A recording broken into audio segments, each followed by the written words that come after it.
Hello everyone and welcome back to the New York Empoleon's draft analysis for the PPL. We are here Wait, that doesn't make any sense in this context. Whatever. We're here talking about the team that I drafted. And I drafted weather.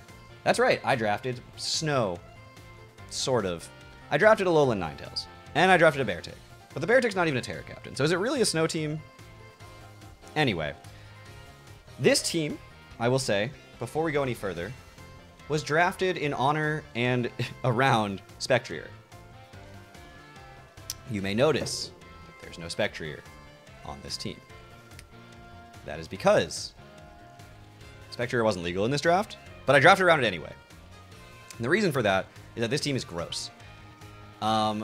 This was originally a team that I went 13-0 with some minor alterations for the fact that it's a new gen and also some mons got sniped that didn't last time.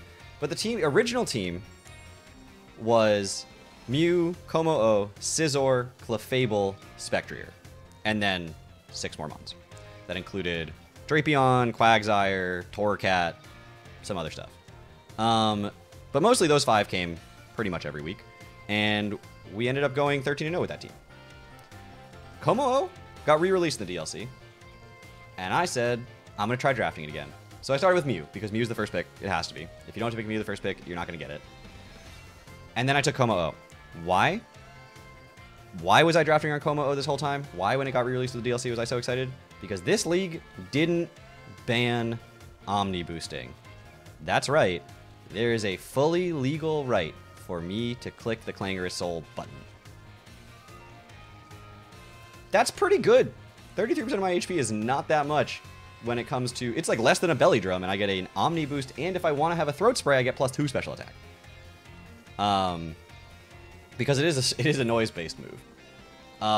So Como-O is crazy. It's got Body Press, it's got Stealth Rocks, it's got Iron Defense Body Press sets, it's got Dragon Dance sets, it's got Bulk Up sets, it's got Belly Drum sets, and now it's got Omni boosting sets. So I wanted to draft it. But when I draft Mew Como-O, I think a lot about that old team. It went 13-0. It's hard not to think about it.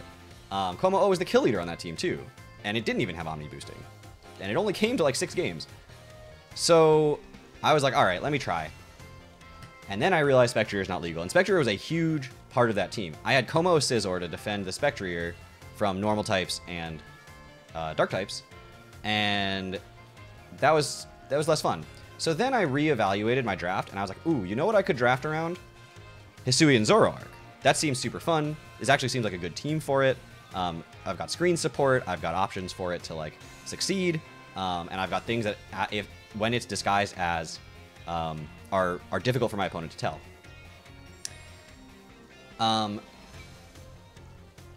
But another thing that also got released with the DLC was Alolan Ninetales. And it made Baxcalibur really good. And there's someone in the league who had already taken Baxcalibur. I was like, can't really let that happen. I can't let them have Alolan Ninetales and Baxcalibur. It's really good with Como-O. Screen support worked for Spectrier, and it works for Como-O. And it would work for Hisuian Zoroark. So, let me get Veil. Snow doesn't even chip the Como-O anymore, so I just set up an Aurora Veil, and it just gets free 50% defense boosts, and then Omni boosts in front of you. Because there's nothing you can do enough damage to Como-O because it's fairly bulky. So, that's going to be the strategy, and that's what my first 3 picks were.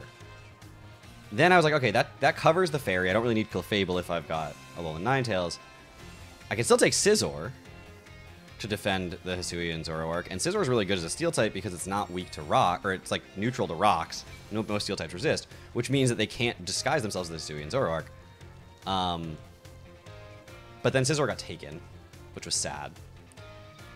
And I was like, I don't have, I need a Steel type. I would like one that's not weak to rocks. Not weak to rocks, that doesn't resist rocks. Ironically, I was like, I'd like a Steel type that doesn't resist rocks for the Hisuian Zoroark. So I took Heatran, because it was like a very good Steel type that is neutral to rocks. And I was like, this is great. This is perfect. This is ideal. This is everything I've ever wanted.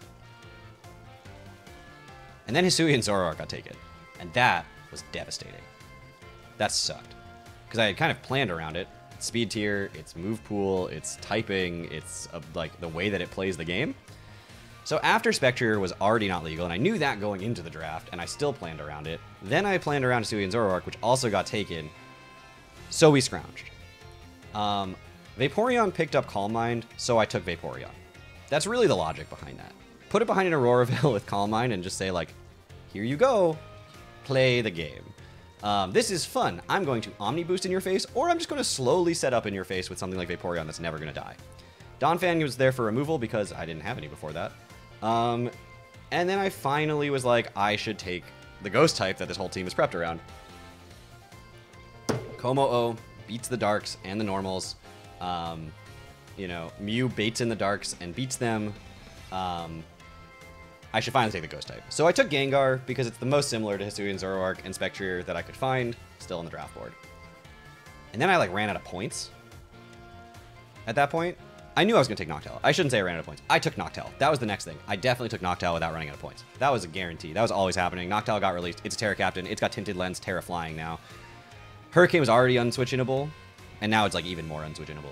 So I took Noctowl.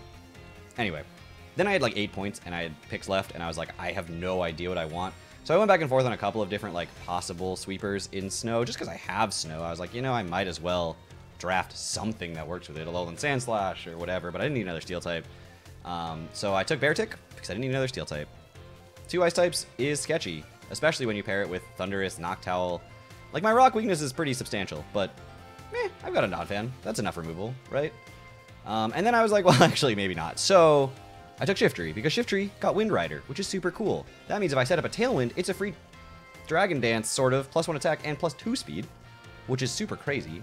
It's a Terra Captain, so I can change weaknesses and change typing, which is cool. And it has Defog. It fit all the roles, and it was the right amount of points. Now, they do allow you to Terra into 3 types, 1 that has to be a Stab type, and 2 of any type that could be Stab or could not be Stab. So my Noctowl is Terra Flying, Fairy, and Steel, and my Shiftry is Terra Grass, Electric, and Flying. But yeah, I'm excited to use this team. I have nothing else to say about it. I've gone through why I drafted what I drafted. That's what a draft analysis is. If you have any other questions, ask me on my live stream, because I will be live streaming every single battle this season for the PPL over on my Twitch channel. Link is in the description below if you're watching this on YouTube. That said, if you missed the battle live, I will not be leaving the VOD up between when the battles are recorded or streamed and then when they go live on YouTube. So can't watch it in advance if you don't see it live. But if you do see it live, enjoy. You just got free content early. I will obviously be uploading everything to YouTube as this requires me to do so. But that's going to do it for this draft analysis. Thank you all so much for watching. I will see you all back here tomorrow with the week 1 battle. I will also not be recording specific team builders for this league, although I will do a little bit of like a team review at the beginning of each match just to like walk through them for like a minute or two. But I won't be doing any like specific team builder videos for this league. But yeah, this is the team I'm going to run. Like I said, it's based on a team that went 13-0. That's a really good, pedigree for this team, and we'll see how it manages to perform with the alterations it has. Can Gengar live up to Spectrier's legacy? Is Heatran just like Scizor? Etc. But it's missing Torracat, so I guess this team is actually bad. Anyway, thank you all so much for watching. Take care, everybody.